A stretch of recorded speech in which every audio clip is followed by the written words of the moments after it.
Buddy, Hey, Barry. all right? Yeah. Well, what did Luke Altmaier show you throughout training camp to solidify his spot as starter? I think he was really consistent from dating back to spring. He's got a very a real strong desire and passion to learn the game. Like, he's really into the football part of things. Like, he's a football junkie, and that shows up all the time. Always thinking, always asking, watching film in the office, in the building constantly. Which is what you want in the quarterback, and all of our guys have a good way of studying and going about learning. But he really loves the game, and he performed very well in the practices that we've had him through spring and fall camp. So I think he earned the job. Coach, Toledo's been doing what they do defensively for a number of years now. Is it unique to what you'll face this year, and what are some challenges for your offense? Yeah, sure. I think there is some unique qualities to it. Of course, you don't know what.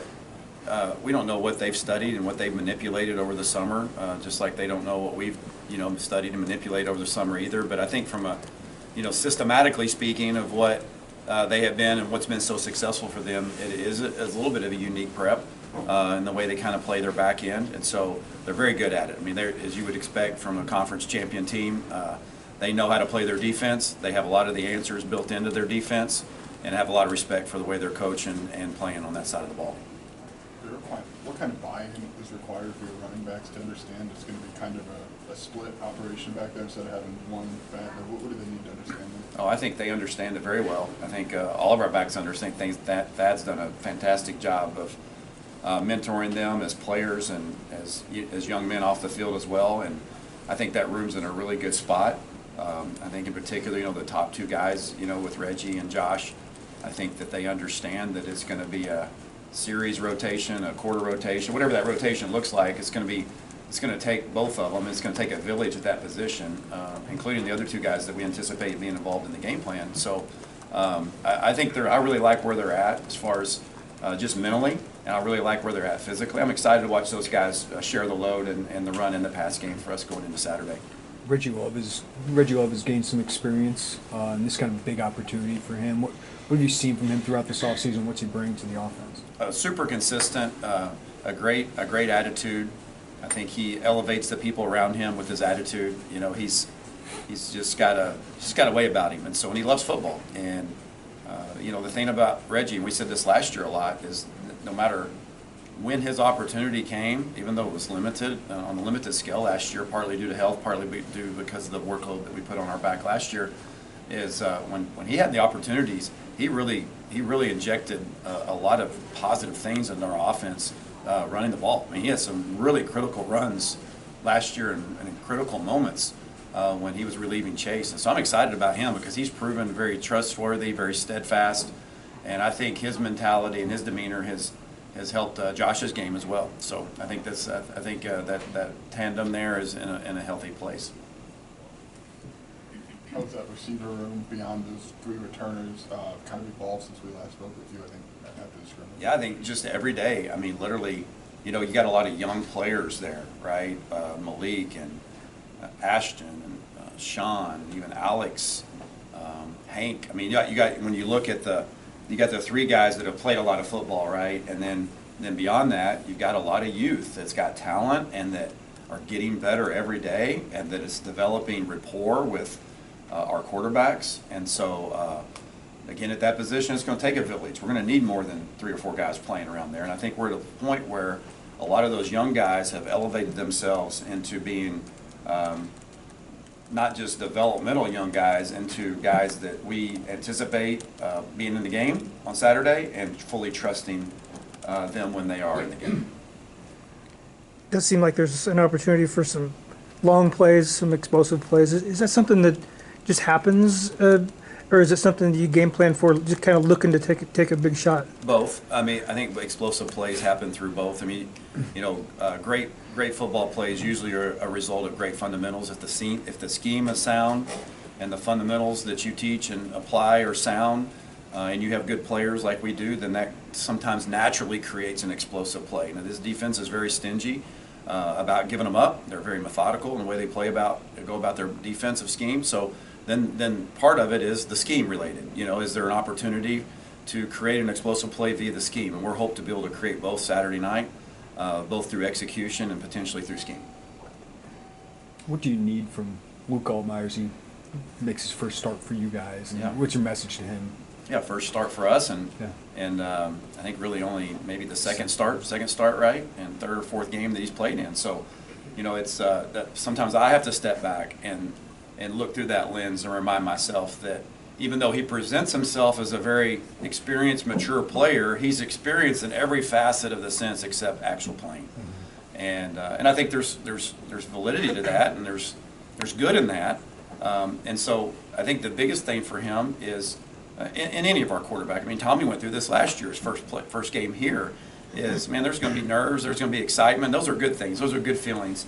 And you just gotta harness those and channel those into playing within the scheme, right? We got enough people. We got an O-line, tight ends, running backs. We got people around you that are here to support you and to do their jobs. And me as a play caller to help support him. He doesn't have to go out and play outside of the scheme of the offense. And so I think if he goes in and trusts what we're asking him to do, I think he'll settle in nicely.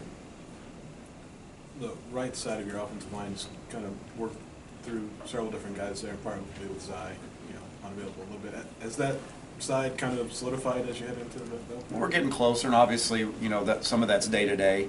When we talk about maybe the final picture there, and but I think one of the good things that comes out of camps when when you have guys that they're banged up, miss a day, which is the way of life, especially up front in college football camp, or maybe we're trying to arrest a guy that's proven his value and knows how to play winning football. Maybe we're arresting a guy, so now all of a sudden you're changing that order up. You're mixing and matching who the left guard is, who the right guard is, and those provide great opportunities for you to work on your chemistry.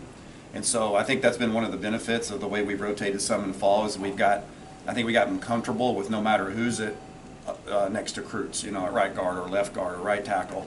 And I think those guys have been really consistent. And so obviously we'd like to be able to get solidified to where it is a constant group of playing together, because the more they play together, the better off we'll be. But early on there in the season, I think we probably anticipate 6 or 7 offensive linemen playing in the game, similar to what we did early in the part last year. But so a little bit of a work in progress in that regard, but I do like where we're at on the right side and the left. Something I think Julian and Isaiah both said is like last year you had your 6 pretty much that play, but they feel like there's maybe more guys this year that can go in if needed. Sure. Do you kind of have that? Yeah, I think so. I think that's something that we're always pressing and working towards. And I think that there's been some guys emerge from camp that have taken a step forward that you could certainly feel very comfortable with being in the full scale of a game plan.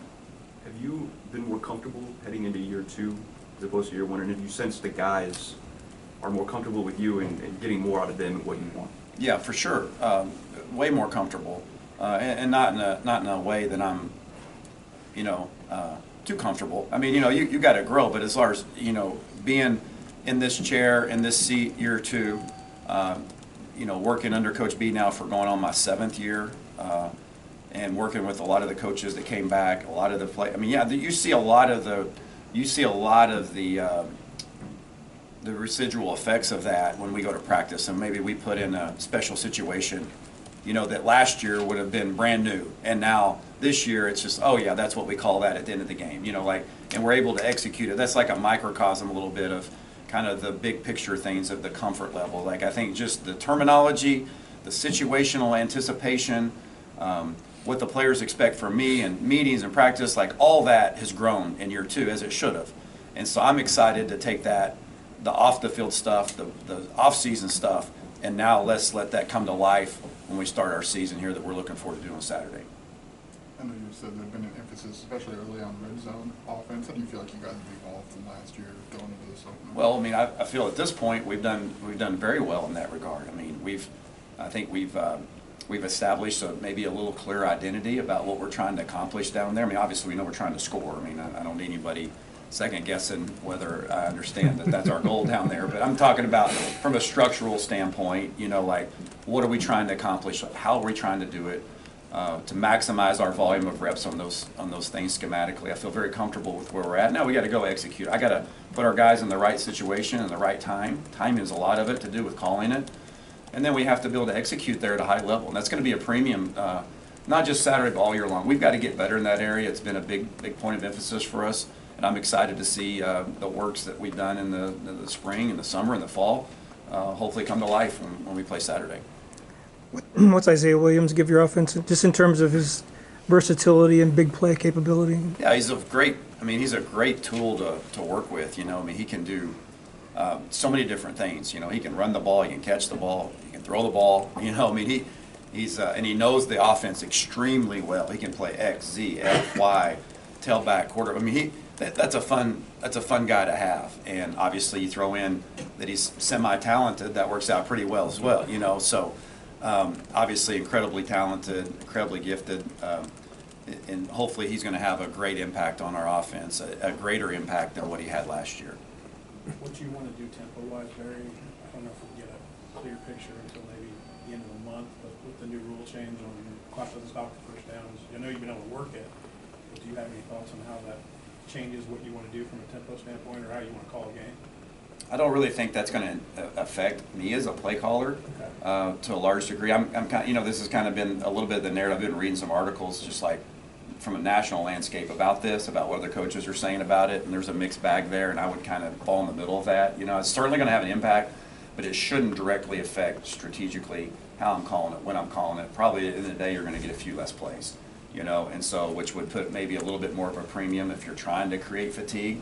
If you're trying to create an advantage by playing tempo, that you might have to be more intentional about using those earlier in the game, because maybe just the volume of reps are going to be minimized. I think that's pretty hard to argue against that it won't. So I'm anxious to see the turnout of that as well. But going into the first game, that's not a big you know, thought at the front of my mind about how that's going to manipulate or impact the way I'm calling it.